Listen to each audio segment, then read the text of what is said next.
কোনো অতিরিক্ত জ্বালানি ছাড়াই সিরাজগঞ্জ ১৫০ মেগাওয়াট বিদ্যুৎ কেন্দ্র থেকে জাতীয় গ্রিডে যুক্ত হচ্ছে অতিরিক্ত ৭৩ মেগাওয়াট বিদ্যুৎ।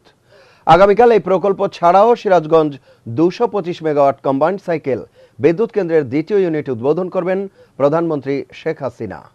এসব তথ্য জানিয়েছেন বাস্তবায়নকারী প্রতিষ্ঠান নর্থ ওয়েস্ট পাওয়ার জেনারেশন কোম্পানির ব্যবস্থাপনা পরিচালক AM খোরশেদুল আলম।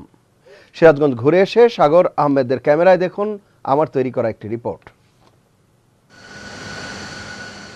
প্রশস্ত হচ্ছে স্বপ্নযাত্রা বাস্তবায়নের পথ।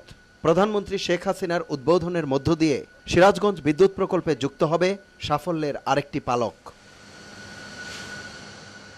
বিশাল এই কর্মযজ্ঞ সম্পাদন করছে বিদ্যুৎ উন্নয়ন বোর্ডের অঙ্গ প্রতিষ্ঠান north West power station company limited. চলমান প্রকল্পের পাশাপাশি কোম্পানির ভবিষ্যৎ পরিকল্পনার কথা জানান ব্যবস্থাপনা পরিচালক।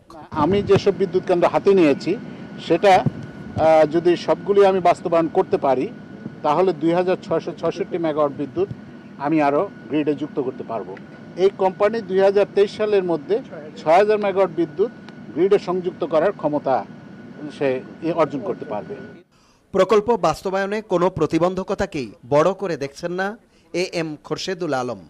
আমি আপাতত কোনো চ্যালেঞ্জ দেখছি না, কারণ আমরা ইতিমধ্যে 2টা প্ল্যান্টের ECA ফাইন্যান্সিং আমরা পেয়ে গেছি, আর থার্ড যেটা এটা পাবলিক প্রাইভেট পার্টনারশিপে হবে। ক্রমবর্ধমান বিদ্যুৎ চাহিদা পূরণে গৃহীত প্রকল্প ভূমিকা রাখবে বলে মনে করেন সংশ্লিষ্টরা। যে কোনো বিদ্যুৎ কেন্দ্রের জন্য জ্বালানি একটি বড় চ্যালেঞ্জ। তাই ভবিষ্যতে এইসব বিদ্যুৎ কেন্দ্রকে সচল রাখতে হলে অব্যাহত জ্বালানি সরবরাহ কতটা সফলতার সাথে করা যাবে তা সময়ই বলে দেবে। সিরাজগঞ্জ থেকে আমিনুল মজলিস, মাই টিভি।